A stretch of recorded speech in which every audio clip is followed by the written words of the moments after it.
दुनिया में कई तरह के क्राइम होते हैं, चोरी, डाका, मर्डर।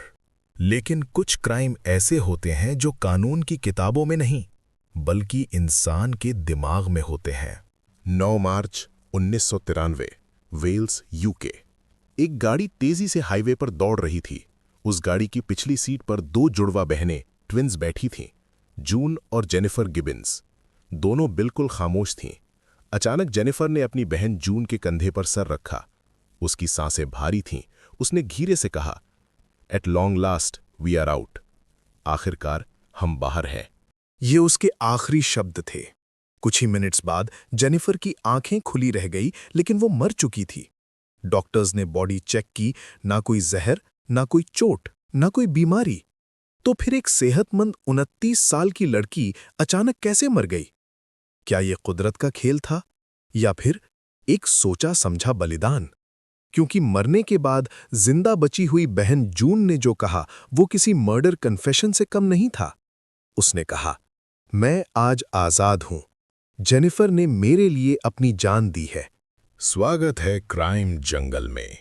आज हम खोलेंगे उस रहस्य को जिसे दुनिया द साइलेंट ट्विन्स के नाम से जानती है। कहानी शुरू होती है 1963 में। वेस्ट इंडीज से एक फैमिली यूके शिफ्ट होती है। इनके घर 2 जुड़वा बेटियां पैदा होती हैं, जून और जेनिफर।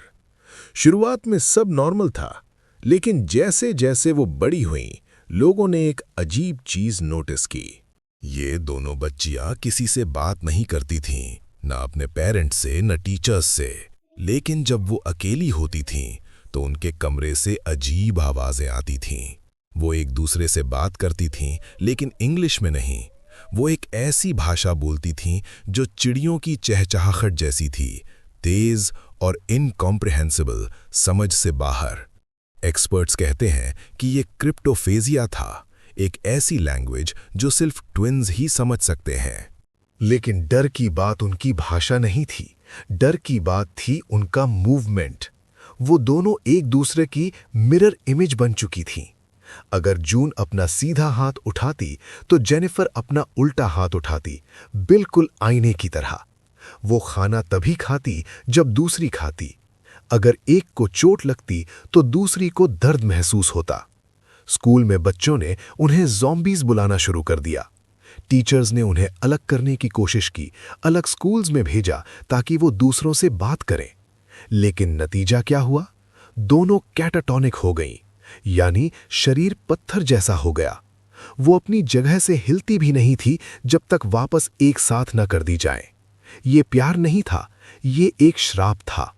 जवानी की दहलीज पर आते ही इनकी खामोशी हिंसा में बदलने लगी।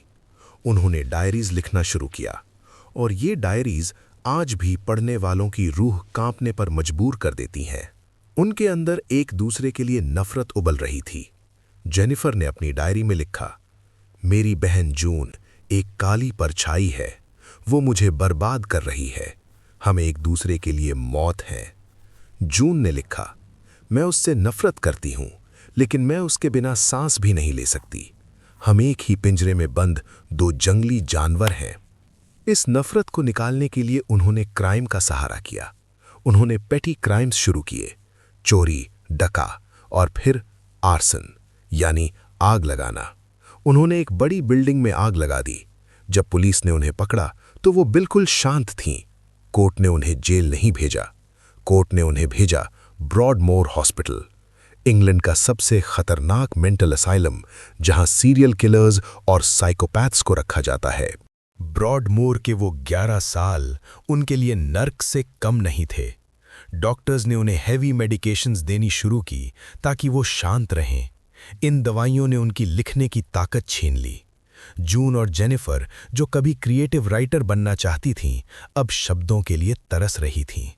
वहां उन्हें एहसास हुआ कि जब तक वो दोनों जिंदा हैं, वो कभी आज़ाद नहीं हो पाएंगी। उनकी बॉन्डिंग ही उनकी बेड़ियां बन गई थीं। तब उन्होंने एक डेडली पैक्ट किया।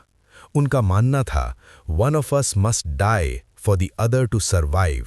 हम में से एक को मरना होगा ताकि दूसरी नॉर्मल लाइफ जी सके। सालों तक वो डिस्कस करती रहीं कि कौन मरेगा। आखिरकार जेनिफर ने फैसला लिया। उसने कहा, जून, मैं जा रही हूं। मैं मरूंगी ताकि तुम जी सको। 9 मार्च 1993 को उन्हें ब्रॉडमोर से रिलीज करके एक लो सिक्योरिटी क्लिनिक ले जाया जा रहा था। गाड़ी में बैठने से पहले जेनिफर ने डॉक्टर से कहा था, आज मैं मरने वाली हूं। डॉक्टर्स ने इसे मजाक समझा, लेकिन गाड़ी चलने के कुछ ही देर बाद जेनिफर बेहोश हो गई। हॉस्पिटल पहुंचते पहुंचते वो मर चुकी थी। पोस्टमार्टम रिपोर्ट ने सबको हैरान कर दिया। कॉज ऑफ डेथ था अक्यूट मायोकार्डाइटिस, यानी दिल की सूजन। लेकिन मेडिकल हिस्ट्री में उसे दिल की कोई बीमारी नहीं थी। उसने कोई ड्रग ओवरडोज नहीं किया था। ऐसा लगा जैसे उसने अपनी इच्छा शक्ति या विल पावर से अपने दिल को धड़कना बंद कर दिया हो। जेनिफर की मौत के बाद जून का रिएक्शन सबसे ज्यादा अजीब था। वो रोई नहीं, उसने कहा, I am free at last. कुछ ही दिनों बाद जून ने लोगों से बात करना शुरू किया। वो लड़की जो 30 साल तक खामोश थी, अब एक नॉर्मल इंसान बन गई थी। ऐसा लगता था कि जेनिफर की मौत ने जून के अंदर की उस काली परछाई को भी खत्म कर दिया। आज जून अपनी जिंदगी सुकून से जी रही है, लेकिन सवाल आज भी वही है, क्या उनके बीच वाकई कोई सुपर नेचुरल कनेक्शन था? कुछ साइकोलॉजिस्ट्स मानते हैं कि ये फोली अडू का केस था, जहां एक का पागलपन दूसरे में ट्रांसफर हो जाता है। लेकिन कुछ लोग मानते हैं कि जेनिफर ने सच्ची मोहब्बत में अपनी बहन के लिए अपनी जान दी। आपको क्या लगता है? क्या किसी के मरने से दूसरे को नई जिंदगी मिल सकती है? कमेंट करके जरूर बताएं। अगर ये वीडियो आपके दिमाग में सवाल छोड़ गई हो तो क्राइम जंगल को सब्सक्राइब करें। हम लाते रहेंगे ऐसी कहानियां जो जंगल के अंधेरे में छिपी हैं। तब तक के लिए सावधान रहें। जय हिंद।